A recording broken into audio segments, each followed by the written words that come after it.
आप सभी शिव प्रेमी भक्तों को मेरा प्रणाम। आज शिव महापुराण में अमृतमय कथा श्रवण करेंगे। इंद्र द्वारा काम का स्मरण उसके साथ उनकी बातचीत तथा उनके कहने से काम का शिव को मोहने के लिए प्रस्थान। ब्रह्मा जी कहते हैं, नारद, देवताओं के चले जाने पर दुरात्मा तारक दैत्य से पीड़ित हुए इंद्र ने कामदेव का स्मरण किया। कामदेव तत्काल वहां आ पहुंचा।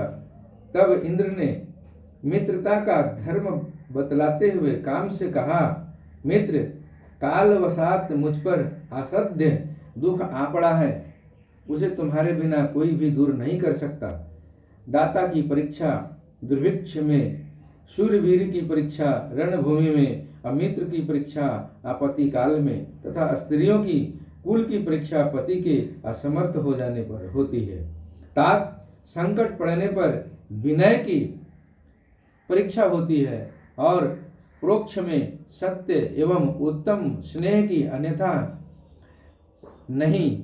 यह मैंने सच्ची बात कही है। मित्रवर, इस समय मुझ पर जो विपत्ति आई है उसका निवारण दूसरे किसी से नहीं हो सकता, अतः आज तुम्हारी परीक्षा हो जाएगी। यह कार्य केवल मेरा ही है और मुझे ही सुख देने वाला है,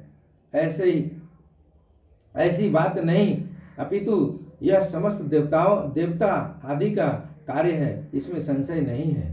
इंद्र की यह बात सुनकर कामदेव मुस्कुराया और प्रेम पूर्ण गंभीर वाणी में बोला।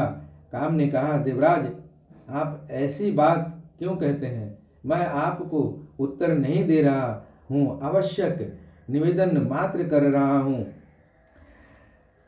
बनावटी लोक में निवेदन मात्र कर रहा हूँ। लोक में कौन उपकारी मित्र और कौन बनावटी, यह स्वयं देखने की वस्तु है, कहने की नहीं। जो संकट के समय बहुत बातें करता है वह काम क्या करेगा? तथापि महाराज, प्रभु, मैं कुछ कहता हूँ, उसे सुनिए। मित्र, जो आपके इंद्र पद को छीनने के लिए दारुण तपस्या कर रहा है, आपके उस शत्रु को मैं सर्वथा तपस्या से भ्रष्ट कर दूंगा। जो काम जिससे पूरा हो सके बुद्धिमान पुरुष उसे उसी काम में लगाए। मेरे योग्य जो कार्य हो वह सब आप मेरे जिम्मे कीजिए।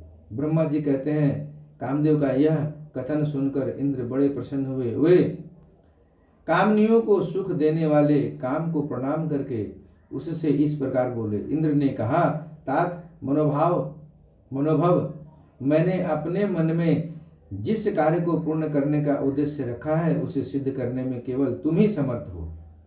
दूसरे किसी से उस कार्य का होना संभव नहीं है। मित्रवर, मनोभव काम जिसके लिए आज तुम्हारे सहयोग की अपेक्षा हुई है उसे ठीक ठीक बता रहा हूँ। सुनो, तारक नाम से प्रसिद्ध जो महान दैत्य है वह ब्रह्मा जी का अद्भुत वर पाकर अजय हो गया है और सभी को दुख दे रहा है। वह सारे संसार को पीड़ा दे रहा है।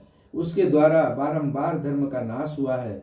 उससे सब देवता और समस्त ऋषि दुखी हुए हैं। संपूर्ण देवताओं ने पहले उसके साथ अपनी पूरी शक्ति लगाकर युद्ध किया था, परंतु उसके ऊपर सबके अस्त्र शस्त्र निष्फल हो गए। जल के स्वामी वरुण का पाश टूट गया। श्री हरि का सुदर्शन चक्र भी वहां सफल नहीं हुआ। श्री विष्णु ने उसके कंठ पर चक्र चलाया किंतु वह वहां कुंठित तो हो गया। ब्रह्मा जी ने महायोगीश्वर भगवान शंभु के वीर से उत्पन्न हुए बालक के हाथ से इस दुरात्मा दैत्य की मृत्यु बताई है।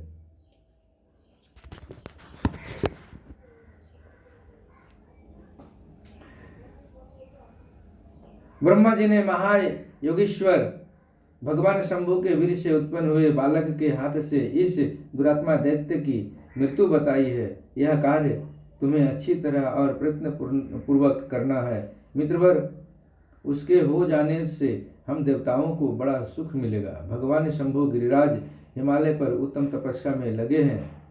वे हमारे भी प्रभु हैं, कामना के वश में नहीं हैं, स्वतंत्र परमेश्वर हैं। मैंने सुना है कि गिरिराज नंदिनी पार्वती पिता की आज्ञा पाकर अपनी दो सखियों के साथ उनके समीप रहकर उनकी सेवा में रहती है।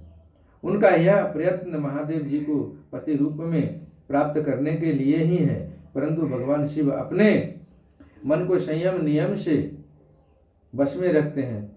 मार जिस तरह भी उनकी पार्वती में अत्यंत रुचि हो जाए, तुम्हें वैसा ही प्रयत्न करना चाहिए।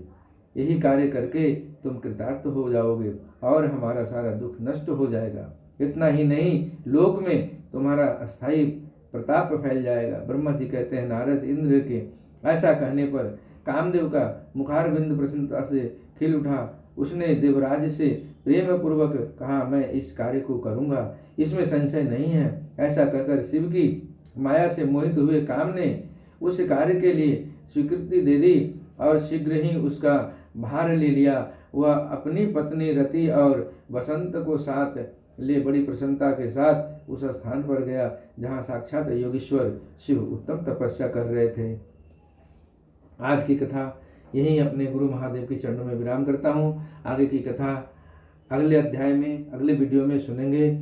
आगे की कथा होगी रुद्र की नेत्राग्नि से काम का भस्म होना, रति का विलाप, देवताओं की प्रार्थना से शिव का काम को द्वापर में प्रद्युम्न रूप से नूतन शरीर की प्राप्ति के लिए वर देना और रति का संबर नगर में जाना। तब तक के लिए आप सबको फिर से मेरा प्रणाम। नमः शिवाय।